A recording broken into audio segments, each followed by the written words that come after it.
Good afternoon. Welcome to the presentation titled Stress Happens, Acknowledge It, Accept It, Reduce It. My name is Bobbi Carducci. Welcome. Well, you know, the luncheon just ended. People are going to the bathroom, but I figured I would start on time. So welcome to welcome to Stress Happens. Acknowledge it, accept it, reduce it. My name is Bobbi Carducci, and I'm a certified caregiving consultant and educator. I lead a caregiver support group in my local community. I was a caregiver for my father-in-law for 7 years. Roger was first diagnosed with schizophrenia in 1947 and spent 13 years in a mental institution. Before he was well enough to leave the hospital, and after that he met and married my mother-in-law and adopted my husband, who was 7 years old at the time. When he came to live with us, I didn't know that. The family had hidden his mental illness. We were told he had a war injury, he had a plate in his head, and that explained his sometimes erratic behavior and his need to be in the hospital. But he seemed like a gentleman who was very much controlled by my very obstreperous mother-in-law. So when she passed away and people said, what's going to happen to Roger? We had already talked about having one of our parents come and live with us. And so he's coming to us. And he had been my father-in-law for 15 years, but I didn't really know him because we didn't live close by, and he always seemed to be more comfortable being away from people than being with people. And since my mother-in-law was so outgoing and so controlling, I thought when he came into my house, he would thrive in my care. And it wasn't until I received his medical records from the VA hospital in Pittsburgh when he moved to Virginia with us that I read in there about his schizophrenia, and I knew this was going to be a lot bigger than I thought it was going to be.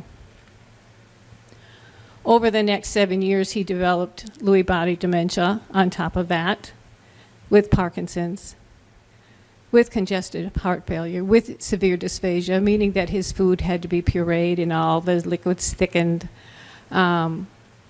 He'd had a heart valve replacement.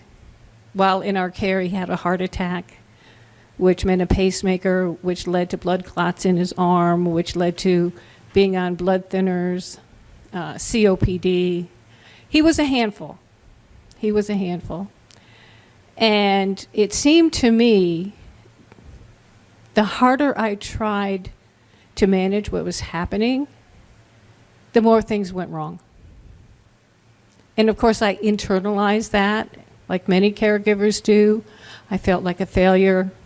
There were times when I was so angry, I couldn't stand myself because I didn't understand that it was okay to get mad. I thought, you know better. This is a sick man.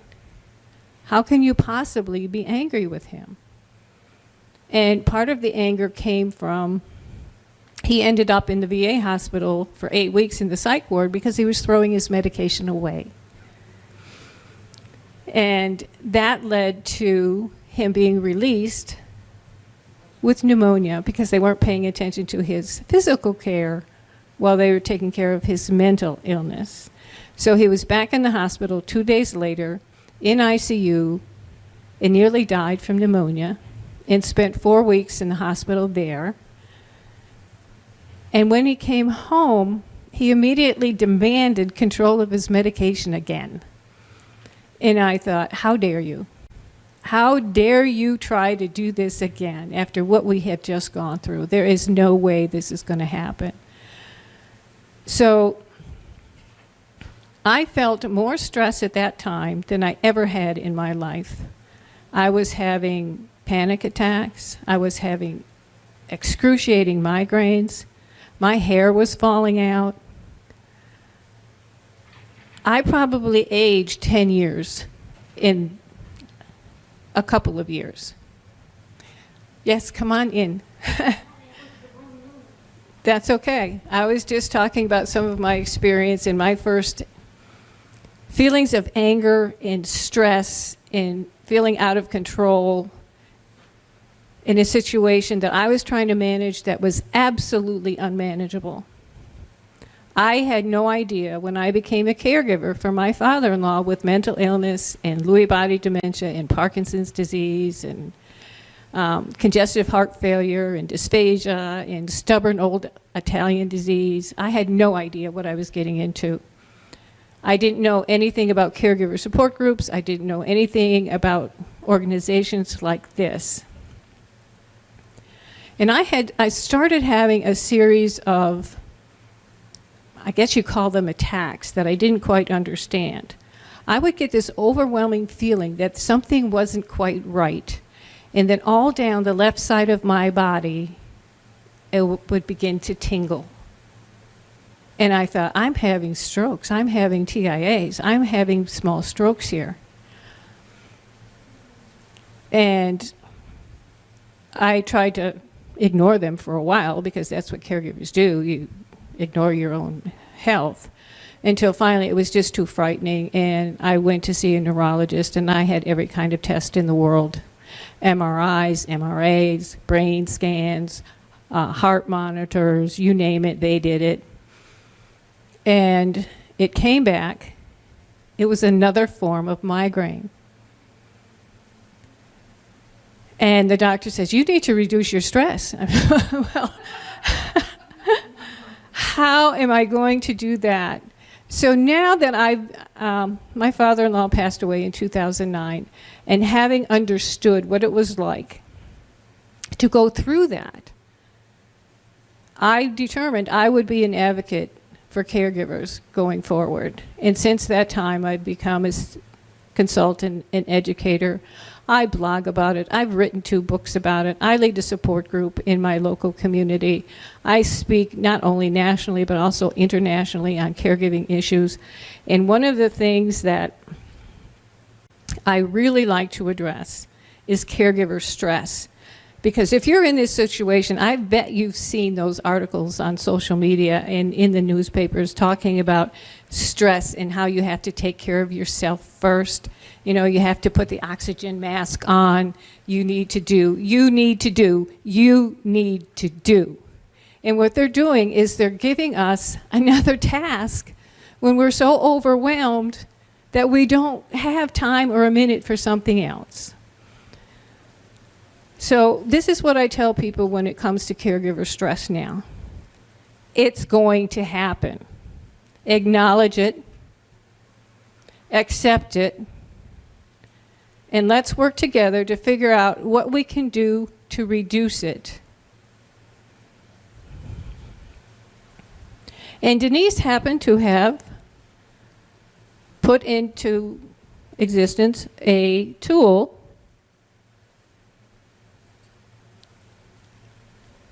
called a stress wheel. Now on this wheel, we have things that often cause stress for caregivers. And I'll just name each one: family, pressure, responsibility, disease, tasks, decisions, anticipation, communication. And I'm going to talk about each one of these in this session here. So let's start with family. In our family, my father-in-law had 2 sons. My husband was one, my brother-in-law was the other, and my father-in-law had a brother. The brother of my father-in-law frequently traveled to Italy to see family there. In the 7 years that he was with, my father-in-law was with us, he came to visit his brother twice. Once on his birthday and once on Christmas. Because it was too difficult for him to see his brother that way. And I thought, how difficult do you think it is for your brother to be that way? And you can't be bothered to come and visit him. And of course that would upset my husband, who became stressed, who, knowing he was more upset, stressed me. So we're both feeling stressed. And my husband's brother came even less often than his uncle did, because he was too busy and he had a family to take care of and he had a job. Now, we had jobs, we had a family to take care of, we had his father to take care of, so we became angry and we became stressed and felt extremely alone. Now, my husband and I have been married for 32 years. We dated for 5 years before that. We really like each other. Even the fact that he's been retired for 3 years, we still like each other. We spend a great deal of time together, but we also spend a good time apart. But we fought more during that time than ever before or after, simply because of the stress. Stress kills. Stress kills caregivers. Being a family caregiver can take as much as 10 years off your life, and statistics are showing that it's happening. So family is often a stressor, and sometimes it's because you have brothers and sisters who try to participate, they try to take over, they question everything that you do. Sometimes they try to take over the care, sometimes they try to take over the finances. Family can be a huge stressor when it comes to being a family caregiver. One of the things that I like to tell people, if your family members live in another state and they're questioning you and they're saying things like, you're exaggerating, you're being a drama queen, I don't believe it, is to use that smartphone of yours and take a video when things are at their absolute worst and send it to them. Now, I know you have a dumb phone, not a smartphone, but maybe somebody can do that for you. Because sometimes maybe they stop by for a visit occasionally and the person in your care all of a sudden sits up straight and starts smiling and behaving in a way that you haven't seen in a very long time. And it kind of reminds me of when my children were small and people will tell me how angelic and wonderful they were at school or at Girl Scouts or something like that, and then they would come home and act like absolute maniacs. It was kind of like that. They pretend for a short period of time. They use every resource to appear normal, and then you pay for it. So family can be a big stressor. It certainly was in our family. Pressure. All kinds of pressure. Pressure to do things right. Pressure to get to the doctor's office. Pressure to understand what's happening next. The intense pressure that comes along with not having a moment to yourself. Not being able to sleep.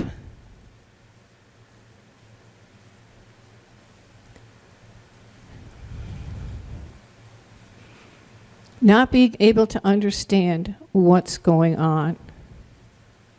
So many times I just couldn't figure it out. What did I miss? What could I have done? Who could I have talked to? Why couldn't I figure this out? Pressure, it's huge, it's intense. Responsibilities. My husband went off to work every morning, and it was necessary for him to support us because I had quit my corporate job to take care of his father.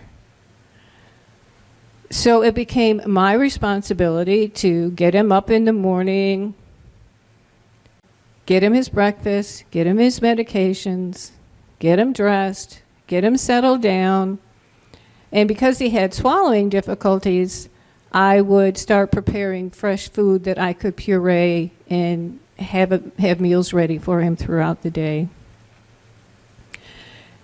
And getting him to his various doctor's appointments. And he had a psychiatrist, he had a family physician, he had a cardiologist, he had a neurologist, he had a dementia care specialist, and of course he had a dentist, and he had eye doctors and podiatrists. When he first started coming and live with us, I was taking him to the doctors every 3 months. Then it was every month. Then it was twice a month. Then it was almost weekly. And towards the end, they said, don't bring him anymore. We'll send somebody to you. He just kept going down, down, down. More and more needs, responsibilities. And I'll never forget the morning I was supposed to take him to the doctor. So I got him up, I got him medicated, got him washed, got him dressed, got him settled down in front of the TV so I could pull myself together. And I went into the powder room on the first floor. I had to pee. I'm sitting on the toilet, and I hear, Bobbi, Bobbi, Bobbi, Bobbi, come quick, I need you. Midstream, pull up my pants, run up the stairs. The remote to the TV doesn't work. Oh my God. Oh my God. But you are so hyper vigilant that something might go wrong that you don't even take the time to finish peeing before you run up the stairs. And you can imagine what my heart was doing, what my adrenaline was doing, and what that was doing to me on the inside. And this is something caregivers do every single day. And then we come to the disease itself, and the pressure that that puts on us, the change in behaviors. And when you put disease on top of disease, on top of disease, on top of disease, everything gets more and more complicated. So when you combine what we did in our household, which was schizophrenia, Lewy body dementia, Parkinson's disease, COPD, congestive heart failure, and again, stubborn old Italian disease, there was always something going on. Always something going on. And my father-in-law was brilliant at hiding symptoms from doctors. We would walk into that VA hospital, he'd be on a walker, barely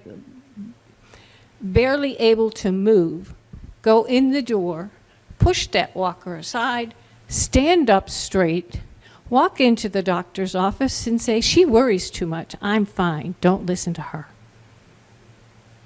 And they believed him. For a long time, they believed him. When I first began to suspect that he was showing signs of Parkinson's disease, which ran in his family, I took him to the doctor several times and said, this man's got Parkinson's disease. And he was so good at hiding it. The doctor said to me, I don't see any signs of that. And I said, if you walk out of this room for 5 minutes and come back, I promise you, you'll see that. He said, well, maybe that's so, but I got another patient waiting, so I'm sorry, I don't see it. And I got mad, and I said, what do I have to do? Videotape him? He said, why don't you? And I did. And he saw at home, he clearly had symptoms of Parkinson's disease, but he was so good at hiding it. And he would do this over and over and over again. And I began to question my own sanity. And so dealing with that kind of behavior, questioning my own sanity, can you imagine the stress level? Up goes the stress. And each disease brings its own. So between the Lewy body dementia, which causes hallucinations and delusions, the schizophrenia that causes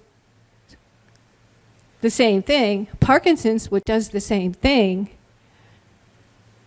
You know, people say, well, how did you know which one was affecting him? It didn't matter. It didn't matter.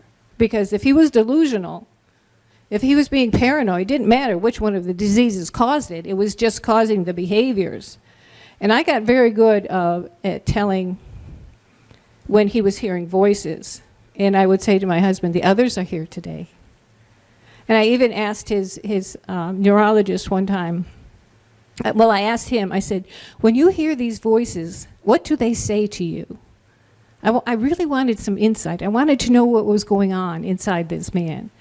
And all he would say is, they say what they say.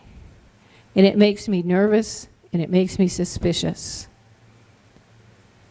And the psychiatrist said, Bobbi, they never say anything good.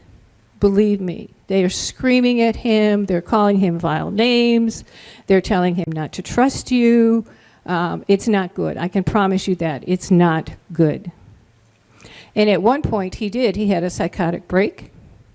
He threw his medications out, ended up in the psych ward for 8 weeks. The doctor said, don't come anywhere near him.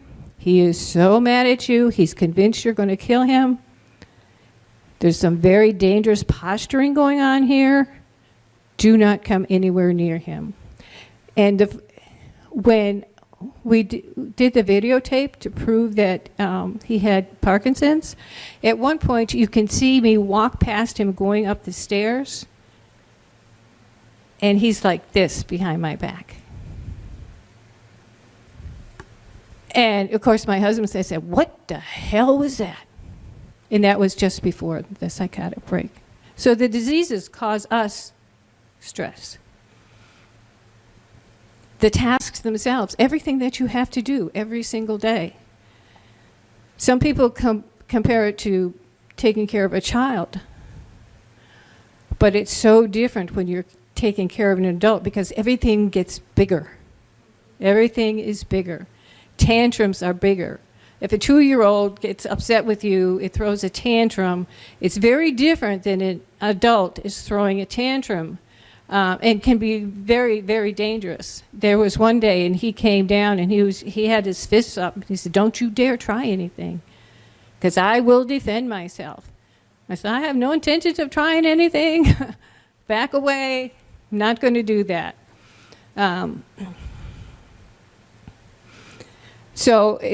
Our daily routine started with getting him up, getting him clean, getting him dressed, getting him medicated.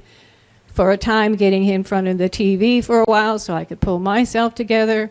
And then he took 18 different medications on different schedules. And I'm sure they were all interacting with one another, some of them causing some of these things were going on, and some of them tamping some of them down. And one of the things that I learned in this process was Lewy body dementia affects a different part of the brain than Alzheimer's does. And Alzheimer's medications don't work with people with Lewy body. And very often the reactions to those medications are the exact opposite of what you're supposed to, of what's supposed to happen. Now the funny thing is, was never told Lewy body dementia. I was just told dementia with a Parkinson's component to it. It wasn't until his death, and I got his hospital records, that it said Lewy body. But in the meantime, they were giving him medications that were causing the opposite effect of what was supposed to be happening. And he had breathing treatments 3 times a day, and his medication schedule, it took hours to feed him because he had dysphagia. And you can imagine, this was an Italian man who loved to eat, loved food. All of a sudden, he couldn't swallow properly. And I was, for the most part, making fresh foods, making stews and soups and pureeing them.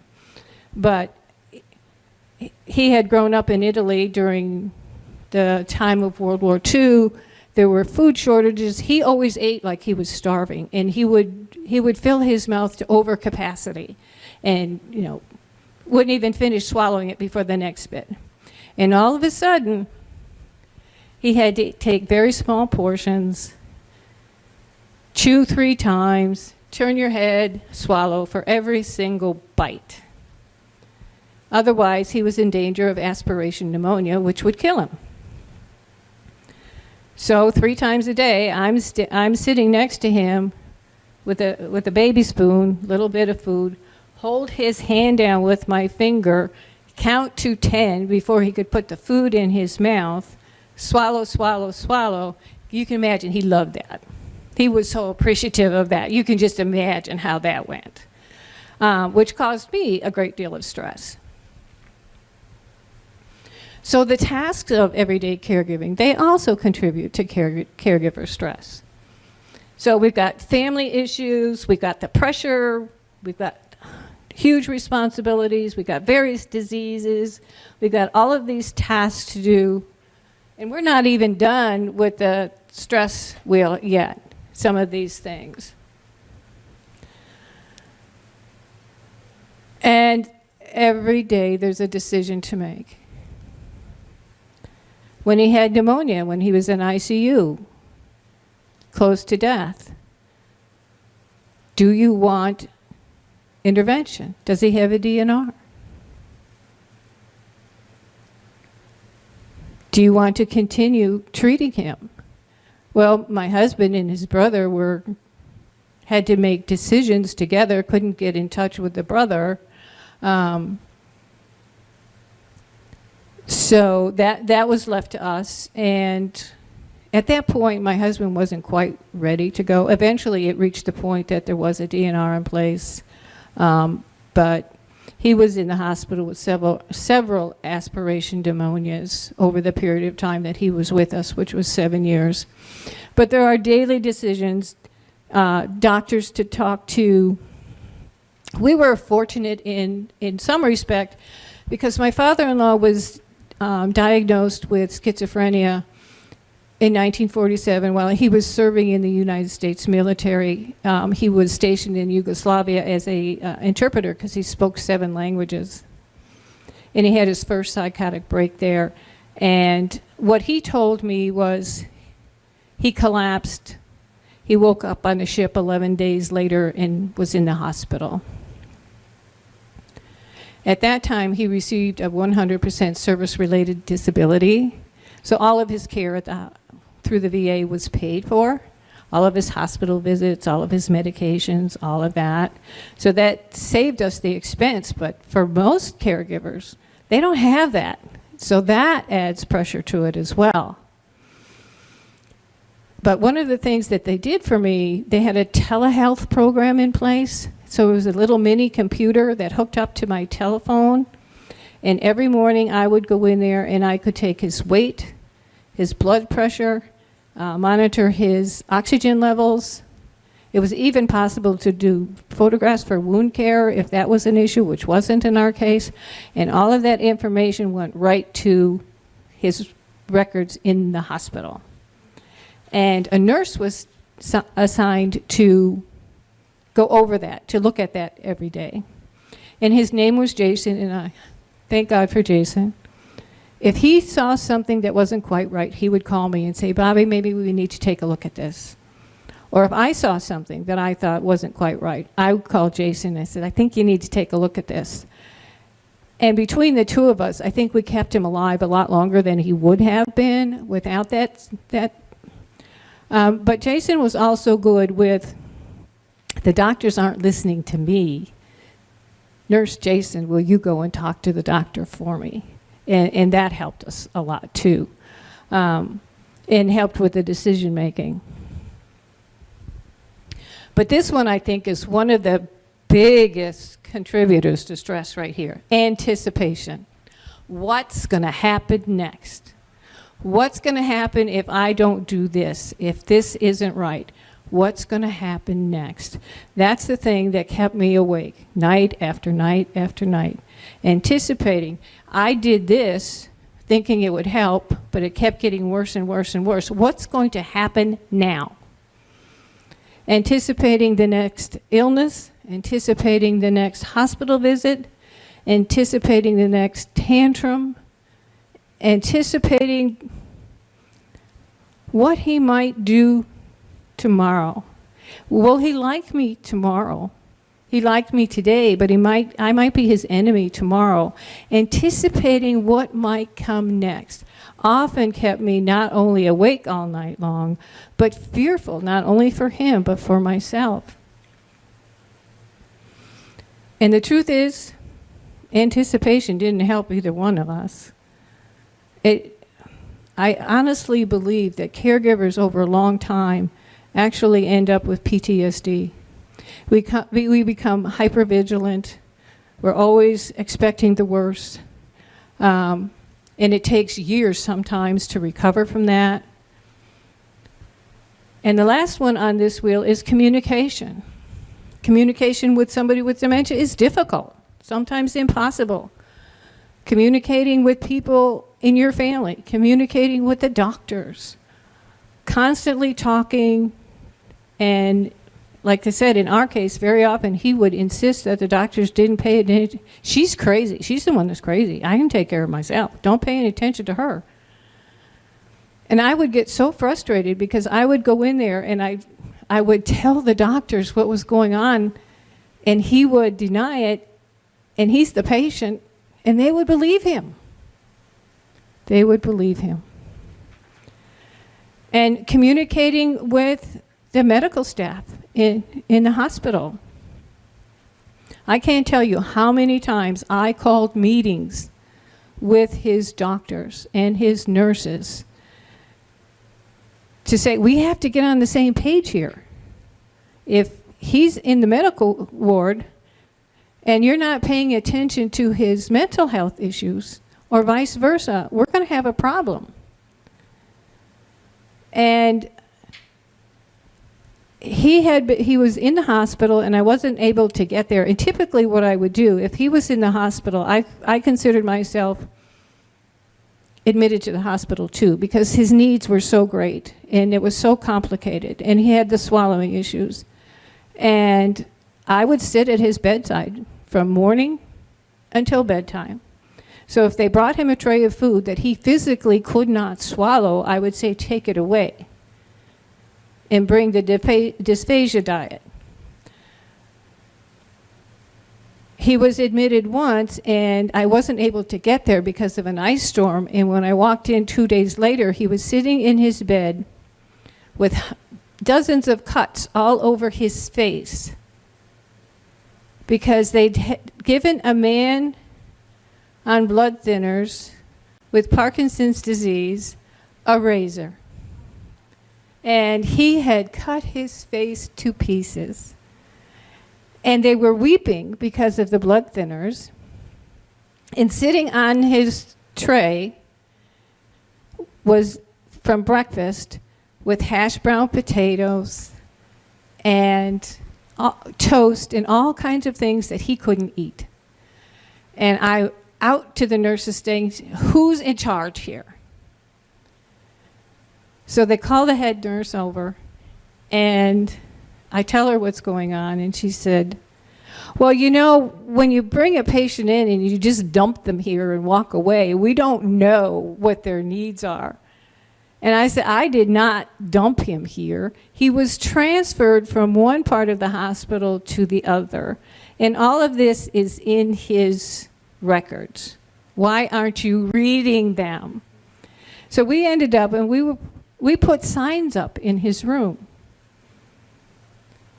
Pureed food, thickened liquids only. No straws. No razors. He has to be fed. He has to be monitored. We put signs up all over the place. And I walk out to go to the bathroom, and I come back, and what's sitting right next to his bed was a big cup of ice water with a straw. They didn't even look at it. So had to be there. Had to be there. At the beginning of this journey with him, knowing it was going to be difficult, I had actually gone to school to be certified as a nursing assistant, not because I wanted to do that job, but because I wanted to be able to talk to the doctors in such a way that they would listen to me.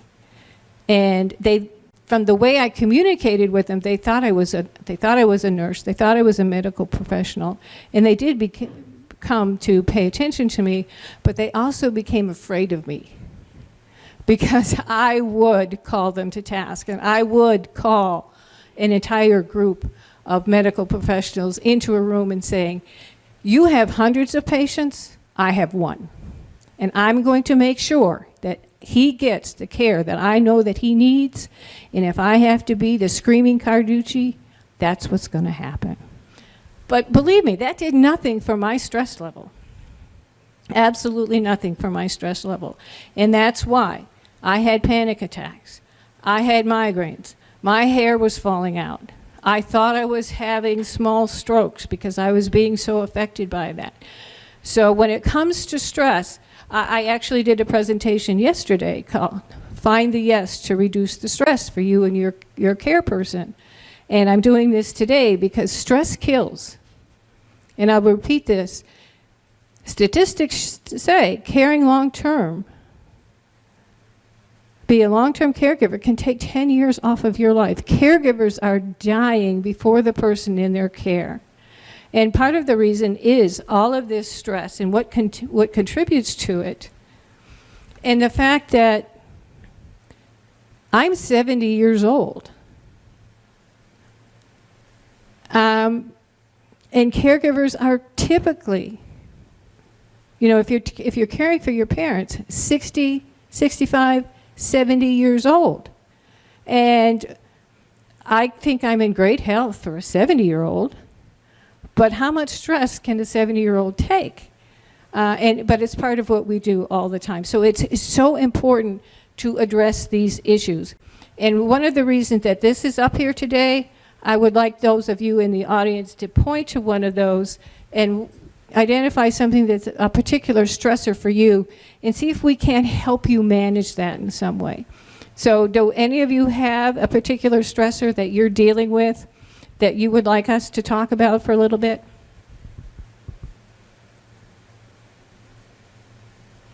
You got them all, right? Yeah, Everyone up there. I have one from the past, Bobbi. This is a past one, but it might help. I had communication issues with my mom when she was dying. And we had a really good plan to begin with, but as we got closer to her death, we started having fisticuffs over getting more help in the house. She was completely aware. She was a cancer patient, so she was aware, and she did not want any other help in the house. She wanted myself and my sisters to take care of her. And we had a couple of caregivers coming in to do 4-hour shifts at a time, but it just wasn't enough at the end, even for the three of us. I was there full time, and my sisters were spotting me, but I told the story yesterday in one of my sessions. I can't remember which one now, but it still haunts me that I had to have a big fight with my mom at the end about getting extra help in the house. I didn't have the tools to know how to talk with her. And we just kept hitting impasses. Thank you so much for sharing that. You look like you want to say something, but you're not quite sure. Do you want to say something? I was thinking that our difficulty is trying to communicate with the doctors and nurses and staff with our son, who is periodically psychotic and hears voices that tells him to do things, either drive his car off the bridge, or he's self-blinded himself, and he's in a mental institution now, but 90% of the time he's fine. He's fine. You can conduct conversations, talk about intellectual things that happened 30 years ago, you know, and it could be an hour later he's off the rails again, you know, and the doctors and staff, as much as they want to be helpful, they don't really understand. And he's just one patient out of many, many, many, and the family gets so frustrated with the entire psychiatric, psychological, social worker profession that none of them talk to each other, and nobody seems to be in charge of this one specific person. And it's just, you never know what to do. And it is so difficult to, mental health, things like what we're dealing with schizophrenia are still so under-supported, even within the medical community. I would suggest if he snaps quickly, he's fine 1 minute, not the next, do what I suggested, record it. Let them see what exactly is happening, and then call that entire community of doctors together. Like I said, I took them to task so many times, and I remember the first time it happened, and I did that whole screaming Carducci thing. You've got hundreds of patients, I got one. I'm going to make sure that you pay attention to mine. My husband stood up and started applauding. And sometimes that's what you have to do. You absolutely, to be that kind of advocate for somebody with this such a complicated disease that can seem perfectly fine one moment and turn absolutely tragic the next. I understand where you're coming from. I feel for it. I lived it. Oh, I just want to hug you. But know that you're in the right place, this place to come for support. And yeah, use your phone. Use your phone. Videotape it. Our whole family is here. Unfortunately, Good. a group of about 5 or 6, was the real nexus, and everybody gets involved and stays involved. And we do what you say about calling doctors. We've been to more doctors and team meetings that we just have to stay with it and do it and do it and do it and do it. And, How long have you been dealing with this? it's been critical for the last 4 years or so. So I bet you're tired, huh? Do you have any kind of respite? Do you have any kind of time that you can walk away from it for a while and just breathe? Can you get him into respite care from time to time so you can get some rest? We all switch around the family, trying to do the best. So we get some time off and see that everybody else gets time off, but it's constant. You never get away from it. I mean, even when you try to get away and you take the extra effort, you don't get away. Oh, absolutely. It's still, and that's part of this here, this anticipation. When is it going to happen again? And you can't get away from it. And that's why stress kills, and that's why we have to find a way to support one another. Anyone else? Decisions are difficult for you, or you have difficult decisions to make? No, decisions are difficult to make. My mom was bedridden for the last 3 years, tube-fed, nonverbal, Lewy body dementia, diabetes, heart disease, all of that kind of stuff, changing her, all of this. You get to a point where you can't make any more decisions, and I'm still at that point because she passed last year, but I'm still struggling with making decisions because what if I make the wrong one? What's going to happen? And I think that's from the caregiving. Absolutely. And again, it's that anticipation. We made decisions for so long, and there's still more decisions to make, but understand this. You're doing the very best you can in the moment, and nobody can expect more from you than that. And take them one at a time. And reach out for community support. We have caregiving consultants that are available to you, and we want to help you. And maybe we can help you just work through what will work for you, because a decision that might work for you may not work for her, may not work for them. But maybe we can help you work through that. Anybody else? Do you have anything you want to contribute? And then we'll move on to the relax wheel that is supposed to go with this, and see if we can figure out a way to do that. That would be nice.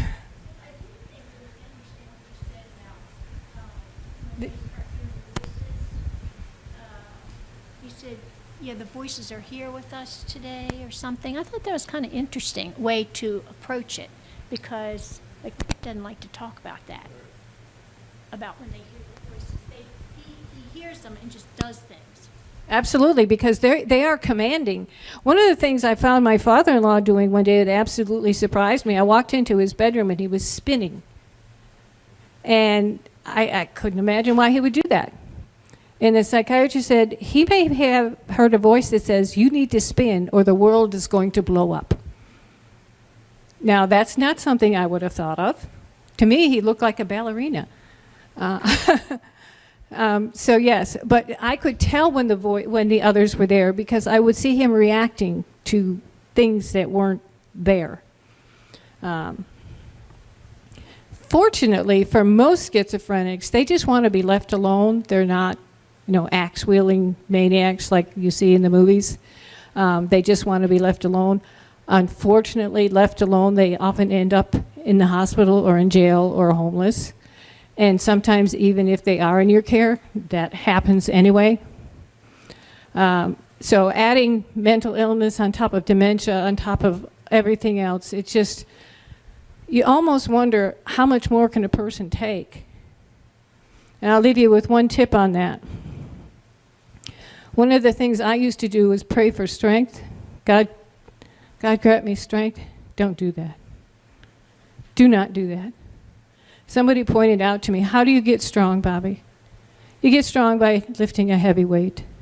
When you pray for strength, you get opportunities to get strong. Stop saying that. And don't pray for patience either, because God doesn't say, you're patient. You get opportunities to wait. So don't do that.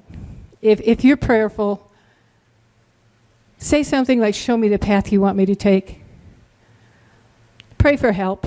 That happened to me. I was going around, I was asking God days, weeks, I need help. Please send help. Any way you see possible, send me help. My father-in-law ended up in the hospital again. I walked towards his room. There was a stranger standing there. He said, are you Mrs. Carducci? I said, yes, I am. He said, I'm a social worker. I understand you've been taking care of your father-in-law for a long time. Do you need help? Yes, I do. And I started getting a home health aide so I could take a shower, go to the grocery store, ask for help, ask for help. And one time I was praying and I said, dear God, why does it have to be so hard? Why is it so freaking hard to do good work? Why is it so hard? Went into church, priest gets up. I've been hearing an awful lot of people saying, why is life so hard lately? And I went, you heard me, uh-huh. What's the answer? Nobody told you it was supposed to be easy. Nobody has it easy. We're here to help each other. Understand, on the difficult days, you're earning your place in heaven. So many times my husband would come in the door and I'd be like, earn my place in heaven today. Don't know that I necessarily believed it, but you know, it's nice to hear. And the funny thing is, when my father-in-law was getting ready, when he was at the end of life, he was in the hospital. He woke up, I was at his bed. He said, I had a dream last night that God told me my job here is done. I'm going back to Pittsburgh. I'm going to be buried next to my wife. My job here is done. I'm sitting there saying, don't you cry, don't you dare cry, you just listen. This is an important message. Listen to this. And I went looking for the priest, the chaplain at the hospital. And he said, do you realize you were his job? He was the biggest teacher I had ever had in my life. He taught me to do what I do now. His job was done. He taught me to be here today. So, relax. Easy, huh? Just relax. Everything's going to be fine. But you need to do it. It is possible, and you can do it. Now, when people tell caregivers, take care of yourself first, it really makes me mad. It makes me mad because that's all they say. Make sure you take care of yourself first. I was in communication with Dr. Phil's online group for a long time because he had somebody on his show, a 20-year-old taking care of her father, and he asked her what was the most difficult thing to do, and she said, lift him.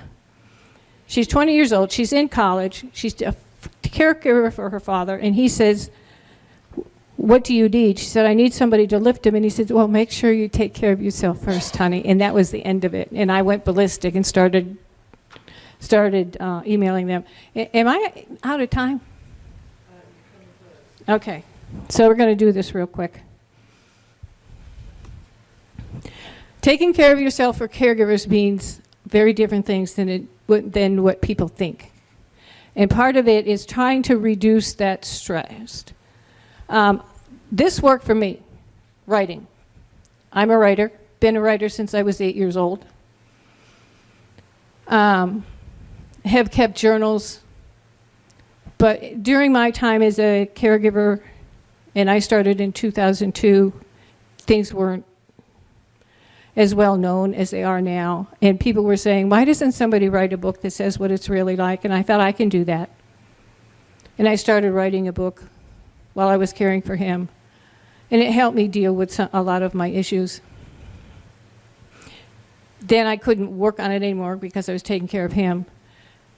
And shortly after he died, I started writing it again, but going back and reliving it was too much, so I put it aside. But eventually I did write the book, and it's called Confessions of an Imperfect Caregiver.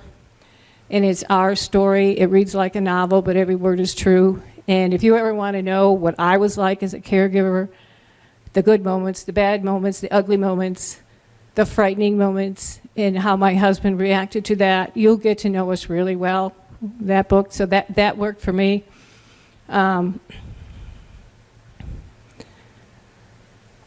Breathing exercises, watching caregiver videos, listening to other caregivers, opening yourself up to suggestions and help. Walk around and talk to God if you want to and say, hey, I need help, send me help, please. And you know what was funny? That social worker who was there waiting for me, his name was Mr. DeAngelis. So I think God sent me an angel. But if I leave you with nothing else today, it's that stress kills. And stress kills caregivers all the time. And if there's any way that you can find a way just to take a few minutes to relax, go in the bathroom and cry. Go outside and scream out your frustrations. I cried, I prayed, I drank a lot of wine. And my husband would come home from work and I would be standing at the door saying, guess what your father did today? I can't stand it another minute. He'd go upstairs, his father would be standing there saying, guess what your wife did today? I don't know if I can stand it another minute. But we did it, and we did it. And I now considered it a gift that I didn't know that I wanted. And I'm so grateful that I had that wonderful teacher in my life. People ask me if I would do it again, and I say I absolutely would. I wouldn't make the same mistakes because I know better now. But I know enough to know that I would make new mistakes. And I'm known as the imperfect caregiver, and that's every one of us. And I want to thank you all for being here today. If I can help you in any way, come up and get my business cards. I do have a blog called The Imperfect Caregiver. And I have the 2 books that I've written, and I'm a consultant and an educator, and my husband and I are just launching a new podcast called Roger That, after my father-in-law, for caregivers. And I'll give you cards, and you can listen to that as well. Please rate this presentation, because that's how Denise decides whether or not, how to plan for the next year. And again, thank you all very much for coming and being patient with me as I share our story. It's been my pleasure to be here with you.